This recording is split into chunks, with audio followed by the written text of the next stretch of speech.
Hello, everybody. Welcome to the Rock Shop with Ralph, your source for all things entertainment. Tonight's guest has recorded or toured with such legendary bands as the Jason Bonham Band, Lynch Mob, Red Dragon Cartel, Foreigner, his solo band, Lynch Mob, his solo band Westbound, and his current band Ressurection Kings with Craig Goldie, Vinny Appice, and is Sean McNabb in that now? Well, he wasn't involved in this record, and that was just a timing schedule thing. But he will probably, if we do some live shows next year, he would be involved in that. Awesome.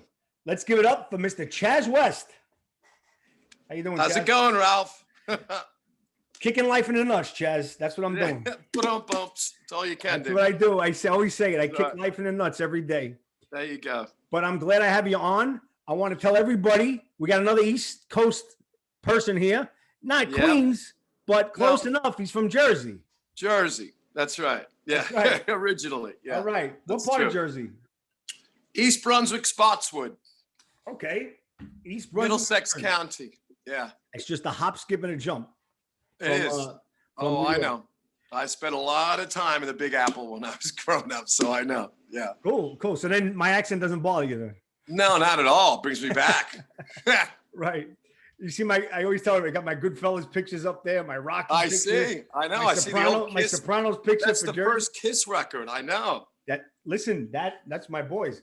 That's a first print of the album cover on the first record. Wow. My No, wife I know. bought You that. know, Nicky knows them really well. I mean, Absolutely. he was telling me the stories with him and Paul Stanley. And They were playing together. I mean, we sat for hours just Yep. having drinks, and he was telling me the story. Nicky- And Steven Tyler, giving Nicky him is a legend. his stage name. I mean, giving him Tyler to use. You know. Exactly. Nicky is a legend. I had him on the show, and he was one of my most watched interviews. Really? And He is. No, he I've had really Vinny is a legend. Appice. And he's a great guy, great sense of humor. Great guy. You know, great storyteller. Oh, yeah. Absolutely. And he's coming back on because I'm doing that's all I cool. can to help him get back out there. I mean, he doesn't Same really here. need my help. I But think, well, he said, right, he's supposed to be back open in September, right? He's yeah, thinking- he was looking at places the last time I talked to him, and but his place was Blackthorn, which I know. which I've seen. West, you play there. Westbound. Yeah, we were there. What was it? October of 2019, I think it was. Exactly. Yeah, And exactly. I got to tell you, that band played one of the best versions of Led Zeppelin's "Nobody's Fault But Mine" I've ever Oh, I heard in my love life. that song. Thank you. So I was Thank there. you. It's one of my faves. That's Okay. why I wanted to put it in my band set list. You All know. right. Thanks, We're gonna- man. I appreciate it. Absolutely. We're going to talk about Westbound, but I just want to talk a little bit. We'll talk about your start. One thing I got to tell you is you have one of the most distinctive voices that I've heard. I mean, you don't sound like anybody. And I can't. Well, say I that you- think it's a hodgepodge of different people, and then I put it into my own, style. like a But hybrid. I consider that a compliment because I It is never a- wanted to be a carbon copy of someone else. It is you a know. compliment. Like I said, when I first started hearing you, I'm a huge fan of Dio, course. obviously, and I'm a huge fan of the Appice brothers. Ronnie was my mentor. I will tell you stories about that. So, Okay. yeah. See my arm? No, Dio, carry on. Long live rock and roll. I mean, Exactly. I show that He's- anybody that wants to see it in my interviews, but that's my boy.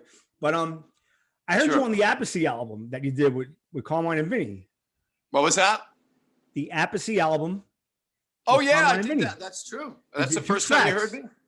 You did well one of the first times. But Right. first time I heard you was with Jason Bonham. Bonham. And Yeah. then I kind of lost you, and then you Right. reappeared with Appice, and then I started getting to all the other stuff. Right, I'm honest. right. I'm going to tell you straight out. I appreciate that. So, yeah, you did Killing Floor, and you did Future Past.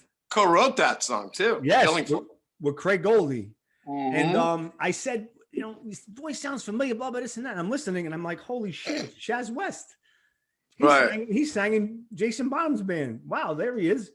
I did 2 records with Jason too. Yes. So, yeah. Also, while we're on the subject of the Appice brothers, Jim Crean, who's a really good friend of mine Oh, Jim's a great guy. and a friend of the Yeah. show, he tells me Yeah. to tell you to say hello. Give him my best. Yes. I like Jim. And Jim And did his girl. And his Colleen. girl, well, fiance, wife. She's great. I love her. Colleen, right? And Colleen, right. he did an awesome job on that album too. I can't say enough about the Sinister album that you guys did. Anyway, I jumped ahead of Thank you. myself because that's what I do sometimes. I get excited. That's all right. It's But- an East Coast thing. We Exactly. we go all over the place. I'm all over the place. We go off-roading a bit, then you get back onto the highway. Yeah, I'm right. a drummer. I got ADD. I'm always moving. I'm bouncing all over the Right. place. Yeah, I got you. But let's talk about Jason Bonham. He gave you your start.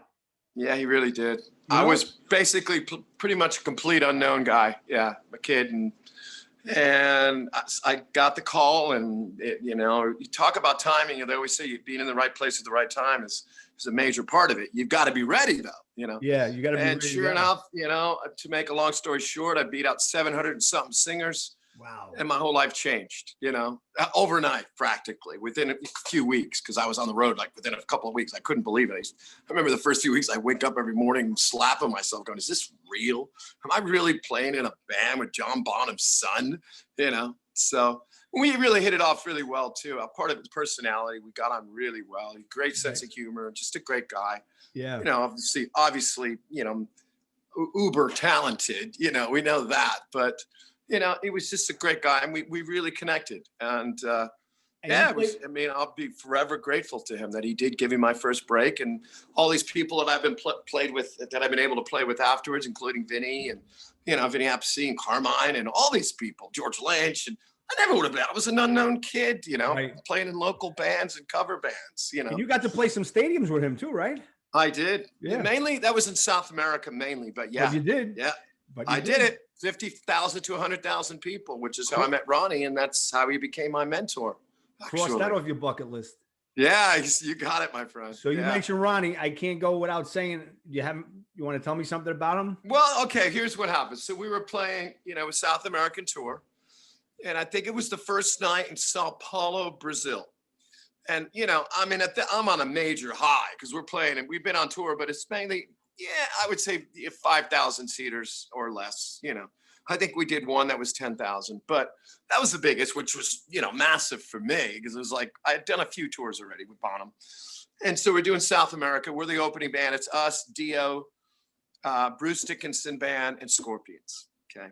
So we're out, we're on. And this is what he told me and his tour manager. I guess he was backstage, and I knew Jeff Pilson kind of. We'd met a little bit, and I'd met Vinny at the hotel like a night or two before, and we had a good laugh. And I'm on stage, and I guess he heard me, and he said, "Who's that kid singing with Bonzo's kid?" And Pilson, I get you, and Vinny said, "Oh, this guy Chaz, and yeah, I know him from Pilson." I think said, "Yeah, I know him from L.A." And he's like, "Oh, he lives in L.A." So that's, he said, "Wow, he sounds phenomenal. I want to meet him." So, I'm done with this after a show, and I was, on a major high, like I said, because 50, 100,000 people there, right? And they would take newspapers at the time, and I think they would put some kind of wax or something, and they would light them on fire like torches. It was unfucking believable. I was oh my God. Crazy. I felt like a gladiator. I mean, we started with Immigrants on. It was just like, boom, boom, boom, and 50,000 fists, right? So anyway, let me get back to the story. So after I'm done, and I'm just like outside the stage, and the tour manager comes over to me, and he goes, "Hey, so, are you gonna hang out?" I go, "Fuck yeah, of course. Why would I want to leave? I want to see Ronnie, and I want to see Bruce, and I want to see, of course." And I knew James Kotak. He was a friend of Scorps, right?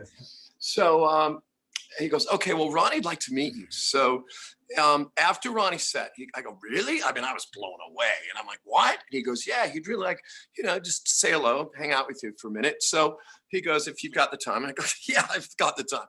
He goes, "Okay, so look, when they're done with the set, Ronnie and I go this way, the band goes this way. So you come with us, and we're going to go." So I was like, okay. So sure enough, at the end of the set, Ronnie and tour manager goes, "Scoop," like this. And I go, "Okay." And I follow with him, and he carries a bottle of vodka and some tonic, because he was drinking vodka tonics on stage. Still sings his fucking ass off. And never practices.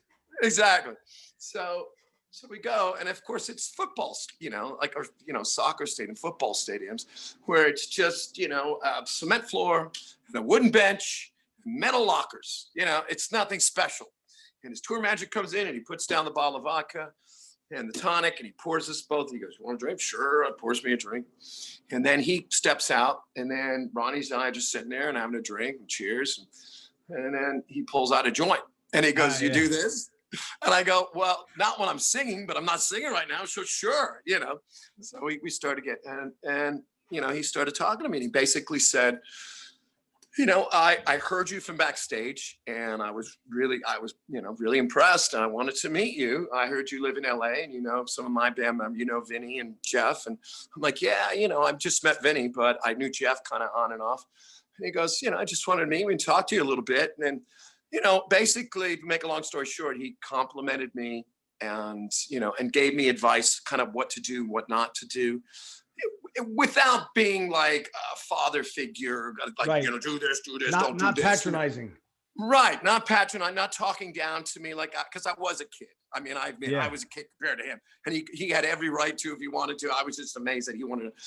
And, you know, he spent 2.5 hours with me and basically complimented me, gave me advice, and, you know, and gave me his phone number and said, if you ever have any questions or you need any advice with anything, you know. And it's funny because I remember that night specifically, and of course I was on such a high, but I was a kid who would, this was all new. It was my first major rodeo, I guess is how you want to call it that, right? And so I was full of piss and vinegar, and thought, you know, but of course there's somebody I really admire, so I was like, just like, you know, when I met Robert Plant, but Robert didn't spend that much time with me and do what Ronnie did, you know, and he didn't have to do that. He took this time out he didn't have to do it. He had fans out there. He'd fucking, you know, probably want to get back to the hotel and unwind, you know, and he spent 2.5 hours. And what I was going to say is what he said to me, I got most of it, but later on, a lot of it made more sense because he was kind of comparing like him being in the early days with, you know, going from Elf to Rainbow. And that was his big break. Like Jason Bonham was my big break. His kind of was saying, well, you know, this might not last. And he didn't say those words, but he was kind of in a roundabout way. I think and, you know, I was able to catapult that to, you know, to Black Sabbath and then Dio, my own solo thing. And he goes, and basically what he was saying, you've got the talent. You've got it. I heard it backstage. I came on the side of stage, your last song.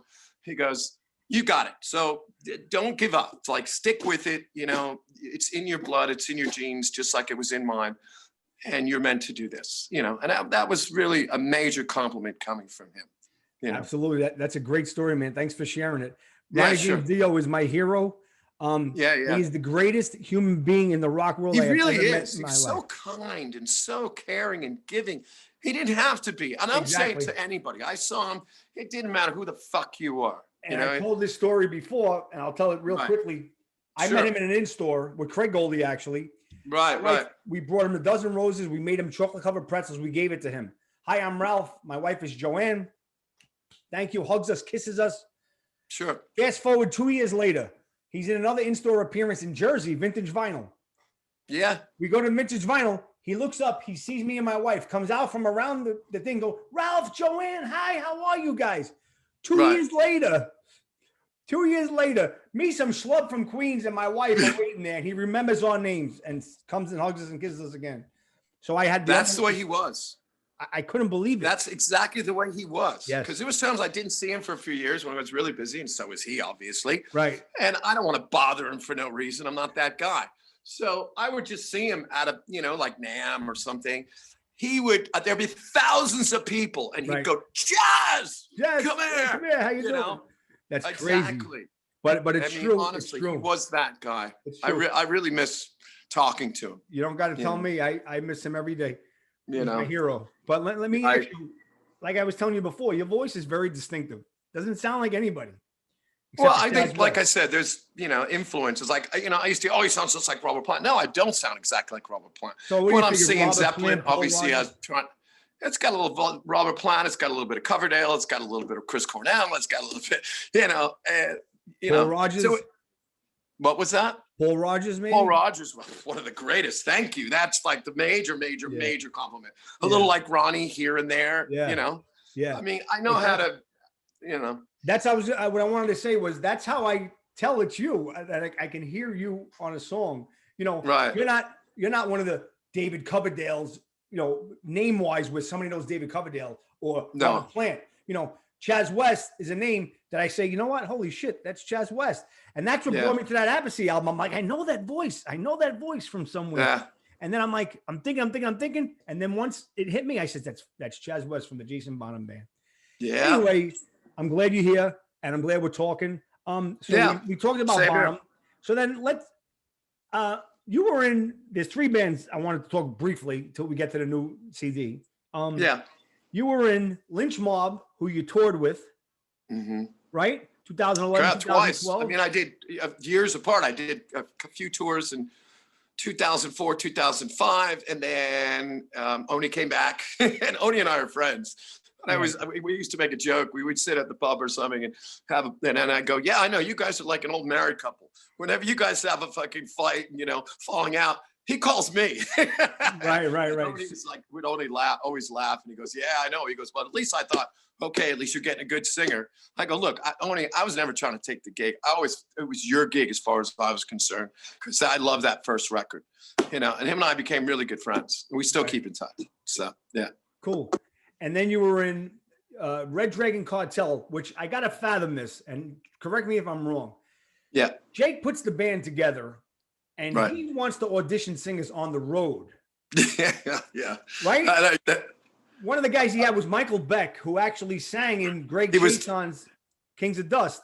He was the first one. Yeah, he was the first guy. I don't know him, but yeah, he's not in the band anymore. But no one's in the band. I mean, that's like a recipe for disaster, if you ask me. Yeah, well, I don't think he completely thought that through.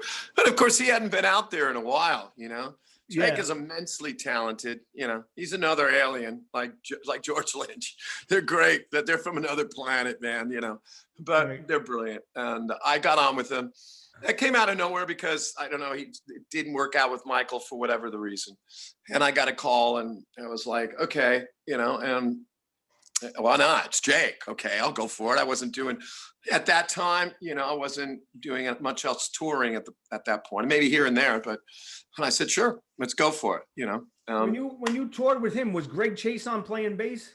No, it was Esposito, Anthony Esposito. Anthony Esposito. He's going to be on the show too. He's another. Good. He's a New Yorker. Exactly. Yeah. We had a good time. I get them all here. So did you have fun playing the Ozzy songs? Oh yeah, absolutely. My favorite was the Badlands because I loved Ray Gillen, another Jersey guy. Thank you. Another Jersey guy. But on one of the most underrated bands from that era. And Greg Chaison was on my show. And one of the most underrated vocalists ever. Yes, but the band itself, Ray Gillen, without a doubt. I mean, yes, rest in peace. Absolutely. But that band came out fucking 5 years too late. I agree. That's so much of it is timing. I know. Greg knows that. He's been on the show. He's a friend of the show. I speak to him a lot, and I tell him. He's a very underrated bass player as well. Right. I agree with you. Tell him I said hi. Yes, I will. That band was killer. So you wind up not getting the gig with Red Dragon Cartel. He winds up going back to the original vocalist, original singer, who was a drummer, who's a great guy. We hung out a lot on Monsters of Rock cruise when I was playing it with them. Yes. And Darren, great guy. Darren. But I was like, well, so he ended up going back. So it's kind of like if you're married. Or, whatever, serious relationship. And then you go off and have a bunch of affairs. Yeah, I was going to say. I want to get back with the wife for the, my real woman. You're like the Lucy my Goosey wild girl. Oats. Yeah, right. Yeah, you're like the Loosey Goosey girl in the neighborhood. When you break up your girl. Yeah, right. Yeah. It's true. You go back to your girl. That's what he kind of did. Yeah. So. Well, listen, it's all a notch on your belt. Exactly. It was cool. We had fun. I had a great time. Got along with Jake really well. Yes. He likes his Jamesons. All right. Well, Jameson's Irish whiskey. But you know what? That guy played always. It's amazing. Yeah. It's amazing. Because it's like always, it was never an off night. He's always on. Loud as fuck. And to think how badly he got thankfully he used the plastic partition, the plexiglass, so it wasn't quite. And, he would be there, and he's old 70s, would smoke on the cigarette, and playing and putting out the top, of the frets, and I've seen him at Blackthorn too. What was that? I've seen him at Blackthorn too. Now, who was that when Darren was singing with him? Yeah. Or was that who? Yeah. Yeah. Now let me ask you, and you got to elaborate on this. Foreigner. Sure. Yeah. How quick was that, and what'd you do? That was very quick. Well, Jason was already in. Yeah. And, that was mainly through my former manager, Phil Carson, who managed Jason Bonham Band, now manages Foreigner, still to this day.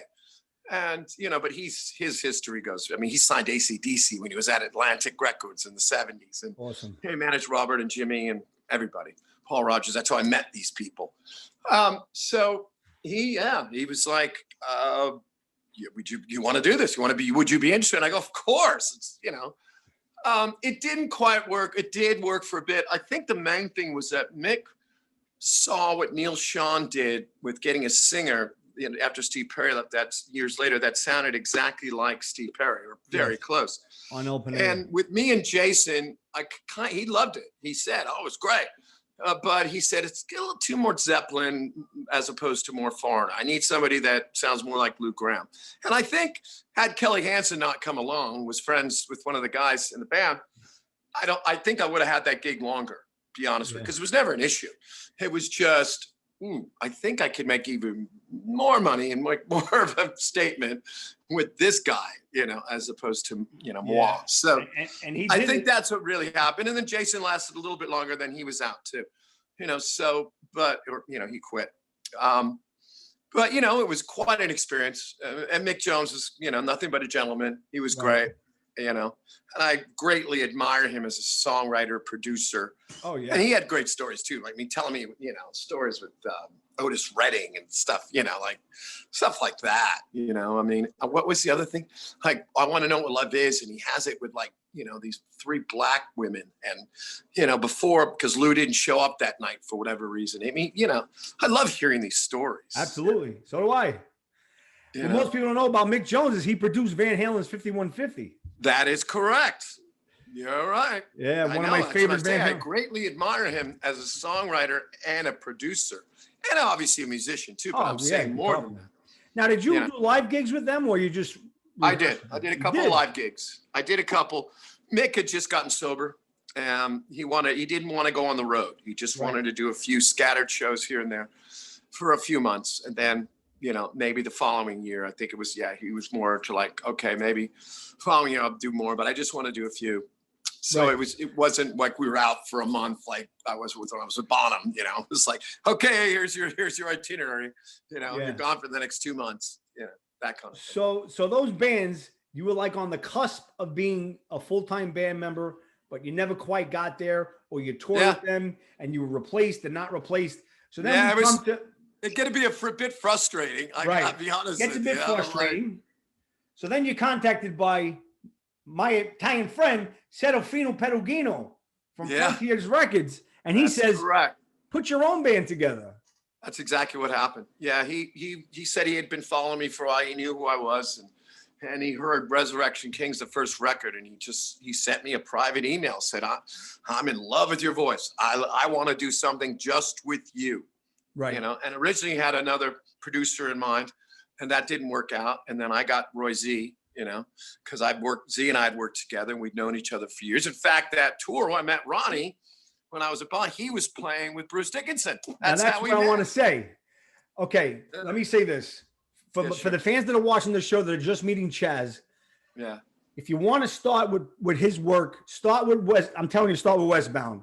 This album that he recorded suits him to a T. Me. It's him. It's blues-laced rock. It's Aerosmith. It's Bad Company. It's Zeppelin. Yeah. It's all that style. I'm not knocking anything that he's done. All I'm saying is, if you're going to start with somewhere, start with this. And I've also seen him play live at Nikki. I'm giving you a shout out again. Yeah, Blackthorn.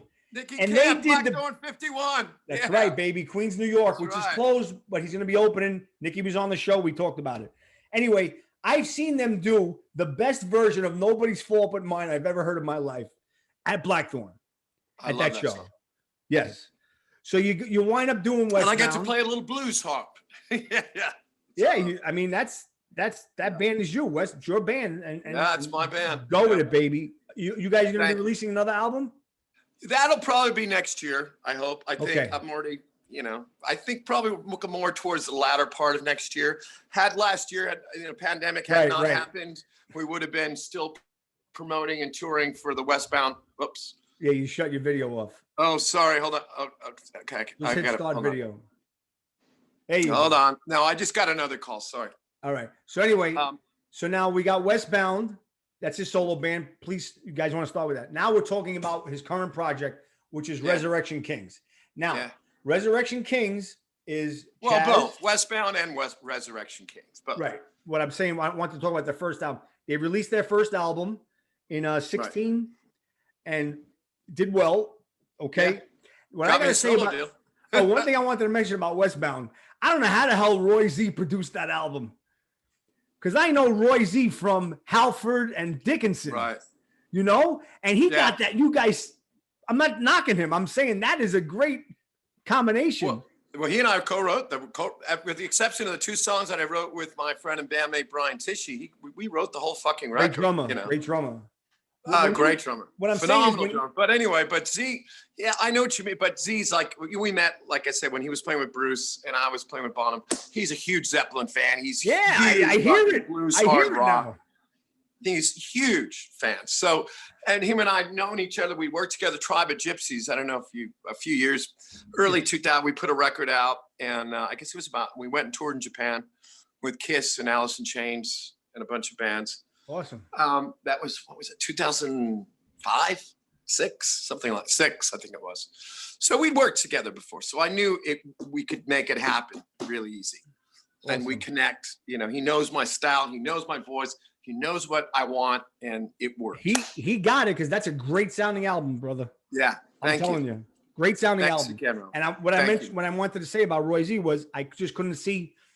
I never knew that was Roy Z producing until the crazy me. I read all the liner notes. I read everything, and of course, Roy Z.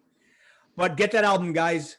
Ressurection Kings, 2016. They put the band together. It's Vinny Appice, friend of the show, Craig Goldie, who I love, who's going to come on the show when he's ready.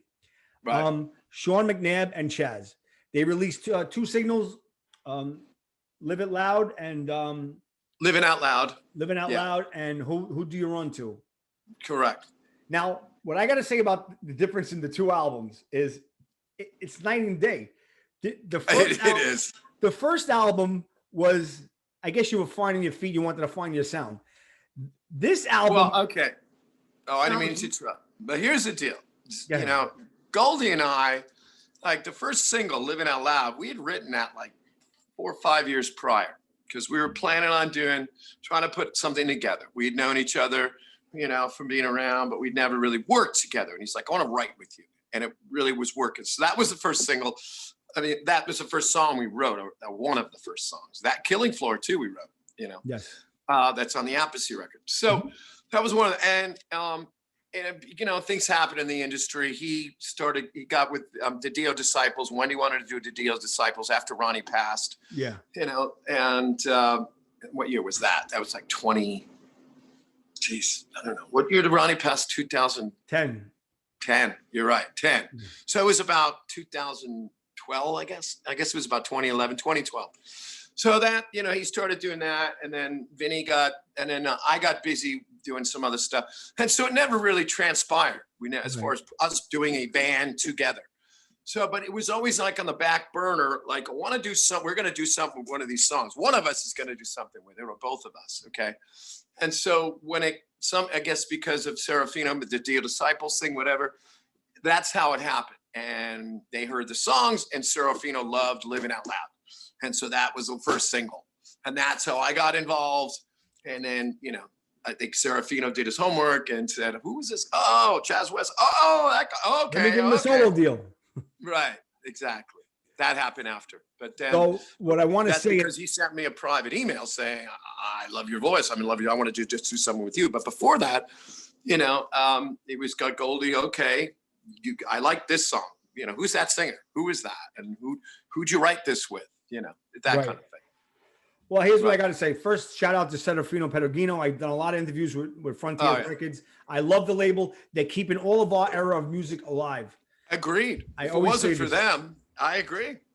So props to him. I love the label. I do anything for them.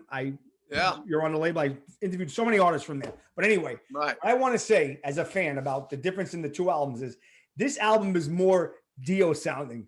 I mean, I hear Dio Dream Evil era style of playing from Craig, your vocals, the music, and I got to give a shout out. You got Alessandro Del Vecchio. Alessandro, yeah.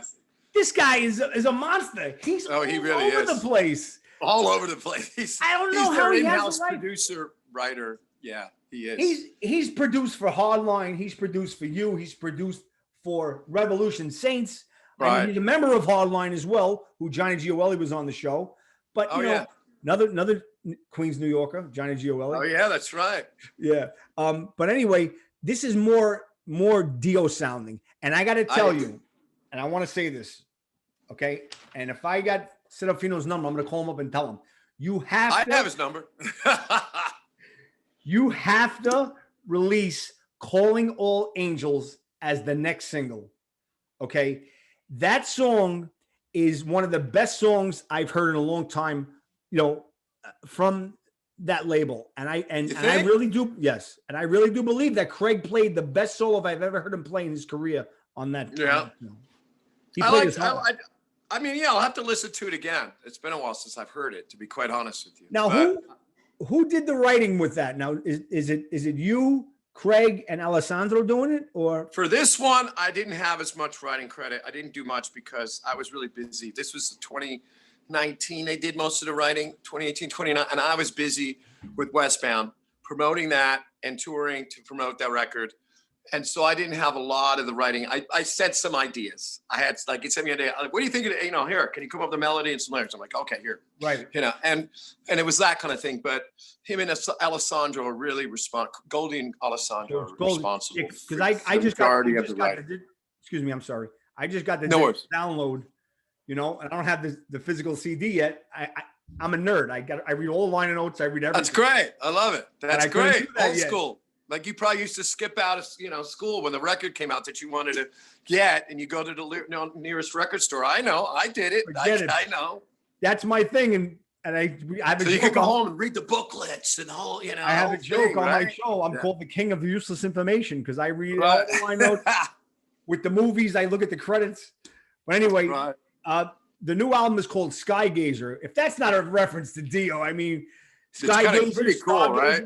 Stargazer, Skygazer, I know exactly. You know, the first single, Skygazer, that's a great song. Another great song is called Angry Demons. It's one of the highlights on that. I love that song. Thank you. That's the one I really liked. That's the East Coast in us. Maybe that's what it is, because I loved that one. I wanted that to be the first single, and they decided to go for the title track. So I was like, okay, I like that one too. That's good. But I loved Angry Demons. Angry Demons is I'm telling you. The album is called Skygazer. It's on Frontiers SRL Records, guys and girls, whoever's going to be watching the interview. And, it's Ressurection Kings. It's very Dio sound. I'm telling you, I'm a Dio fan. It's Dio, Rainbow, Deep Purple. Right. A little Zepp here and there. Right. Yep. And Alessandro Del Vecchio, who I want to get on the show. He better answer my calls. He won't return your calls. No, I don't call him. I try to get in touch with him through a mail, but I'll get him. I'll send him a text. Yes. I'll send him an email. I'm a fan. I'm a fan of his. I'll send him an email. All right. I'm a fan of his. And I could just call up Johnny and tell Johnny to do it. But anyway. Well, there you go. Exactly. That's true. But he's worked with him a lot more. Yes. Here's what I got to say before we wind this up, Chaz. I love Frontiers Records. I love the label. I can't say enough because they bring our music here. All I want to see is more Frontiers artists playing out and touring. Okay? I agree. And I know it's I know, because there's a lot of records where they're just put together bands and they don't go out and do anything.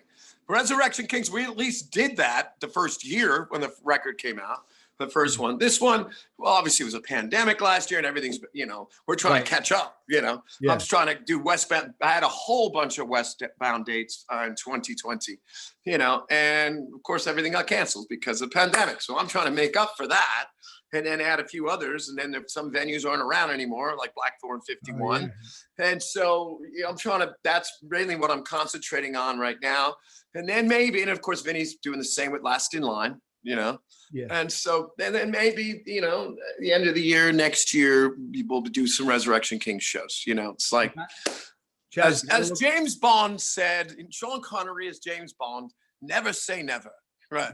You gotta look out here on Long Island. You have the Stereo Garden and you have 89 North. They're two venues that you guys would fit in perfectly.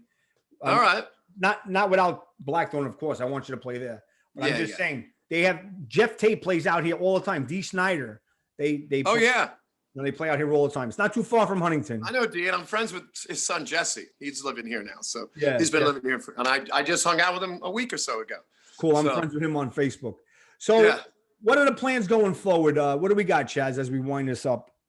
Now, you referring to anything I'm doing or just Resurrection Kings? Anything you're doing, Resurrection Anything Kings? I'm doing. Well, let's see. Tomorrow night, I'm doing my offshoot of. You guys. I want to mention this. The Tasmanian Devils. Right. It's just for fun. We're doing covers, classic rock covers. And I basically had the idea, because I love doing that stuff, and everything was shut down and locked down, and nobody had gone out, and there was no shows. And finally, they lifted the restrictions here in LA County on June 15th. So I thought, okay, you don't have to wear masks indoors anymore or in the clubs, and you don't have a limit of the amount of people. You can actually go to the bar and order a drink. Things that you weren't able to do for a year and a half almost. Right. So I came up with this idea. I was like, I'll take some of the guys from Westbound, because we're not going to tour for, another few weeks at least. And let's just have some fun and do some covers. And then I'll invite a bunch of friends.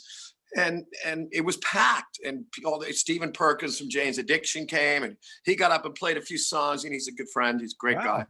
And just to name, just one person, it was quite a few others. And so I'm going to do that again tomorrow night. This place called Universal Bar and Grill. If anybody out there, I have fans out there, so tell them where it is. Yeah, it's Universal Bar. It's in Universal City, right down the street from Universal Studios on Lancashire Boulevard. So you can't miss it. You go to Universal, just go a little bit further down the street. It's off to the left, and it's fun. It's they remodeled the whole place and put a new PA and lights, and it's great. So that's the first thing. Then we start some Westbound shows at the end of the month. Cool. East Coast, West Coast? East Coast mainly. And then we're going to, I don't want to promote it too much because I'm still negotiating. Everything's kind of still up in the air. Can't say you know what I mean? So, but we're going to do it. And I'm going to be doing it. And then I'll do the Moby Dicks in Vegas before that. The Moby with Brian Tichy, Phil Soussan. That's my All-Star Zeppelin tribute. We're doing Vamped in Vegas, Counts Vamped in Vegas on the 23rd, 24th of July. And then let's see, what else have I got coming up? I have to look at my calendar. August, there's let me think. I think Westbound starts again in September, and that'll be West Coast. And then we're going to go back east again because there's a big festival in Maryland. I think it's M3 Halloween weekend. Yeah. So we're going to do that. And I know Last in Line's on that, a bunch of other bands, a bunch of friends. We're going to do that. We're going to build. I'm hoping that Nikki will have Blackthorn 51. So I got to call him back on around that time, Yeah, I'm going to call him tomorrow because he told me make sure I call him before he reopens. We want to get him on here to get the word out that he's going to be reopening again. But absolutely, Ralph. Yeah. Okay. So that I think the festival's like the 28th, 29th, or 29th, 30th, and 31st Halloween weekend. Well, we can find all that. So I want to build around that. And that's already being worked on. So yes. So we can find all that on your Facebook page.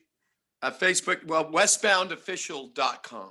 Okay. Yeah. There you go. And one thing, Dio trivia, I want to mention in the Tasmanian Devils, he has Jerry Best, who was the bass player in Dio for a while. That is correct. That's true. Yeah, tomorrow night I have the bass player from Jack Russell's Great White, Dan McNay. Oh, but he's a friend too. Like I said, it's and that's why I wanted to make it like Chaz West and Friends. I can have different guys, depending on who's availavailable. Because cool. People we're gonna start getting busy again. Nobody could fucking work for a year and a half, so we're trying to make that up. I know. Well, listen, Chaz, you're part of the Rock Shop family now. I appreciate you coming on. You need anything? Thank you, Ralph. You have My pleasure. You can get in contact with me. We have mutual friends now. Like I said, Jim Crean said hello. I told you that. Yeah. And I wish you nothing but the best. I can't wait to see Westbound again. And I hope, fingers crossed, to see Resurrection Kings. I really would like to see that. I don't, never say never. We know the deal with it. And I'm just, anything can happen, I hope to see. And other than that, like I said, Westbound and your other stuff you have, we'll just keep our eyes glued on your Facebook. Right. What I can say, as far as Westbound, we had a few shows that were booked to the end of the month, and logistically, and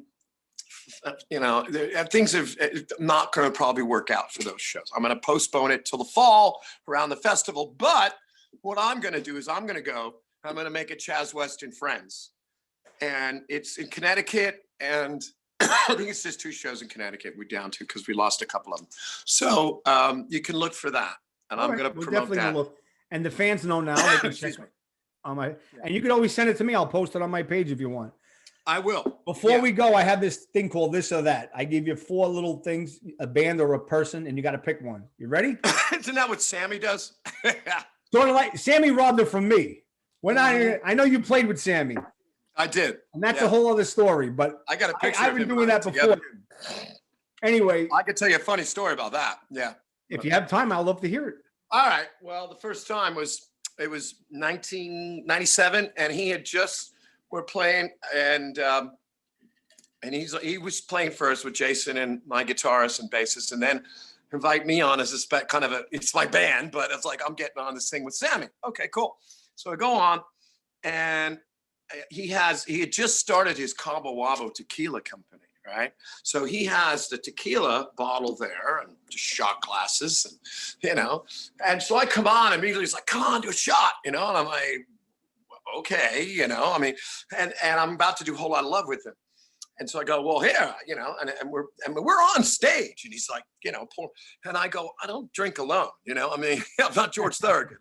Come on. And he's like, no. And I'm like, wait a second.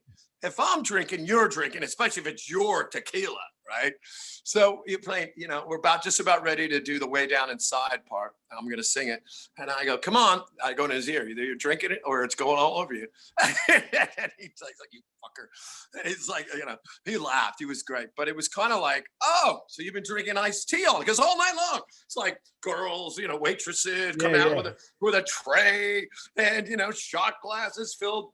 And it looked like, what was iced tea probably, or lemonade, something, But I thought it was good. It was, had a good laugh about it. But he was really cool about it. But that was fun. I was like, oh no, you're drinking. I have the picture because I'm in his. Yeah. You're drinking awesome with stories, me, man. You got some awesome stories. I really appreciate it. I love that shit. Yeah, I do too. So now we'll do this or that, and I'm going to start. Van Halen. All right. Van Halen or Van Hagar? Van Halen. All right. Robert Plant or Roger Daltrey? Oh boy, that's a tough one. Come on, you got to pick one. All right. Robert Plant. All right. Lynch or Lee?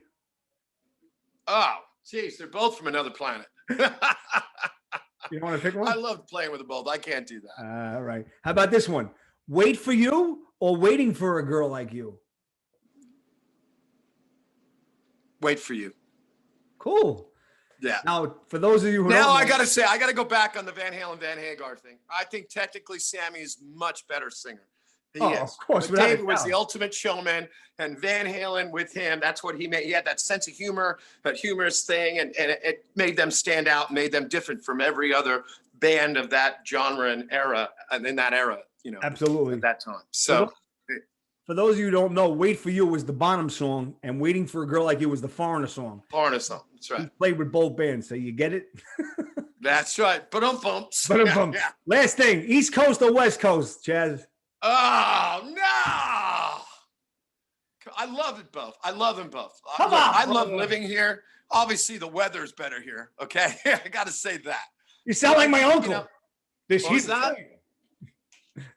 What was that, Ralph? I said, you sound like my uncle with the weather. This. Oh, yeah. It's a dry heat, though. This heat. But, obviously, I still have an affinity for the East Coast because it's my roots. Yeah. But I do love it here. You don't miss snow during Christmas time and the winter time? I can find it. Believe me. All I got to do is 2 hours to Big Bear. And before the pandemic, I was traveling a lot. So I saw a lot of snow. My bassist from Westbound, Jason Cormelt, lives in Plymouth, Mass. So That's I'm there a really lot. So Okay. there you go. I get my All right. taste of that. I want to thank Chaz West for hanging out, telling us some great stories. And don't forget to pick up the Resurrection King's new CD called Skygazer. Check out Westbound on the same label, Frontiers. Westbound Volume 1. Volume 1, correct. That's the first CD. Right. And I'm telling you, will not be disappointed. This guy rocks. And also check out his Facebook page. And what was the website one more time? Westboundofficial.com. Westboundofficial.com. I'm going to put it up on the interview link. So when I post it, Thank you, Ralph. I appreciate it. You rock. Thank you. You rock, soon, man. Chaz. Thank you very much. All right, mate. Later.